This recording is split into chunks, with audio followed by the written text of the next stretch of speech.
संत महापुरुष खुदा के बंदे होते हैं जो भगवान की बातें, भगवान के नाम की चर्चा करते हैं। वे उन लोगों को समझाते हैं और बताते हैं कि लोगों के लिए क्या अच्छा है और क्या बुरा है।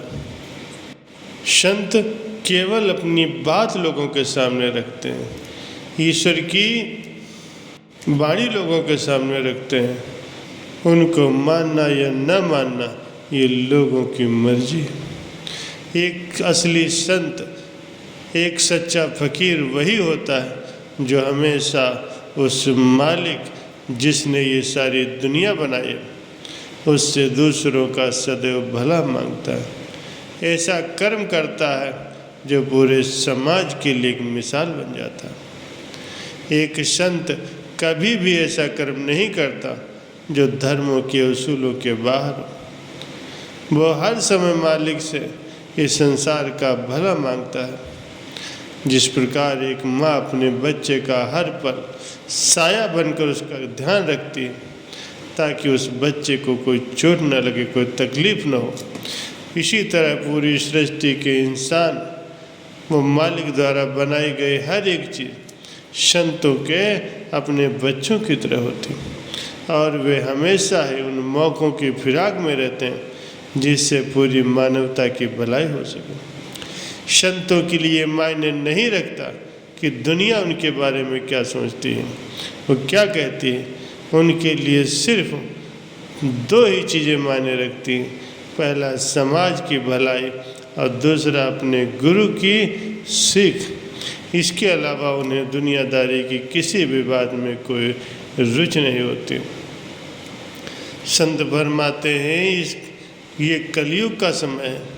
लोग संतों के वचनों को सुनते तो हैं, लेकिन जब वचनों पर अमल करने की बात आती है तो उनका मन उन्हें बहकाना शुरू कर देता है और कभी दुनिया उन्हें गुमराह करने लगती है। लेकिन इंसान को पता होना चाहिए कि यही चीज़ें तो उससे मालिक के दर्शन करने से दूर करती हैं। इसलिए इंसान को अंदर से मजबूत रहना चाहिए।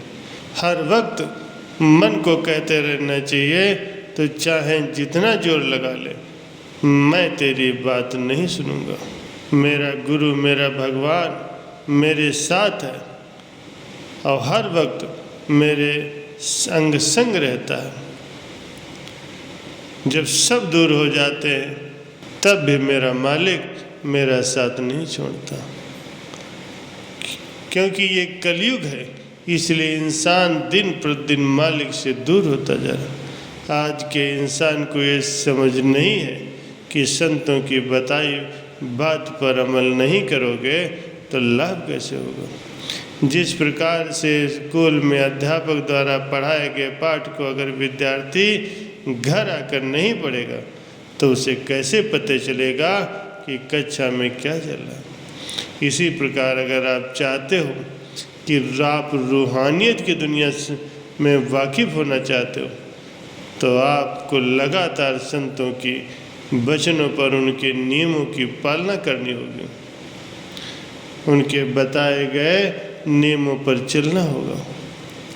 संत फरमाते हैं कि जैसे कोई इंसान बेहद प्यासा हो, रेगिस्तान में पानी के लिए इधर उधर भटक रहा हो और अगर उसे बताया जाए कि तू इस रास्ते से होकर उस जगह पर जा तो वहाँ तुझे पानी मिलेगा, लेकिन ज़रा सोचो अगर वो उस रास्ते पर जाए ही नहीं, जिस रास्ते पर जाने के लिए उसे कहा गया है, तो उसको कहाँ से पानी मिलेगा, कहाँ से उसे सुख मिलेगा, उसकी प्यास शांत होगी।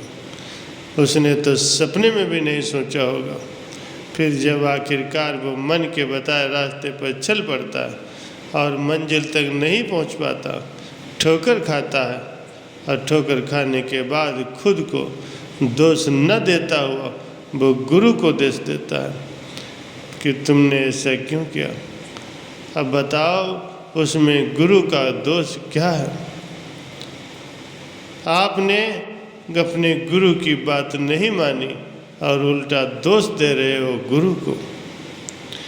इसी तरह इंसान न जाने कितनी बार खुद गलत काम करता है और जब उसको उस गलत काम का फल मिलता है तो वो भगवान को दोष देने लगता है।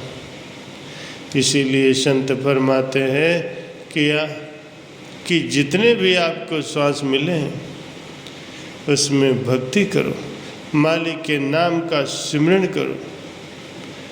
और अगर आप संतों के वचनों पर अमल करोगे तो आप इस अनमोल जन्म का लाभ उठा पाओगे और आज नहीं कल मालिक के दर्शन दीदार करके दोनों जहान की खुशियों के हकदार जरूर बन जाओगे। कुछ लोगों को लगता है कि भगवान पैसे देकर के मिल सकता है, जबकि ऐसा कुछ नहीं। उल्टा भगवान उनको जल्दी मिलता है जिसके पास पैसे नहीं होते, जिनकी भावना शुद्ध होती है, जिसके पास खोने का कोई डर नहीं होता। भगवान को पैसे से कुछ भी लेना देना नहीं है। जरा सोच करके देखिए, जो इंसान की रचना कर सकता है तो वो भगवान जिसने सारी दुनिया बनाई है वो क्या इंसान के बनाए गए कागज़ के टुकड़े नहीं बना सकता? वो किसी के पैसों का प्यासा नहीं है, लेकिन लोग उसके प्यार के प्यासे हैं, जिसका फ़ायदा कुछ स्वार्थी लोग पैसा लेकर उठाते हैं।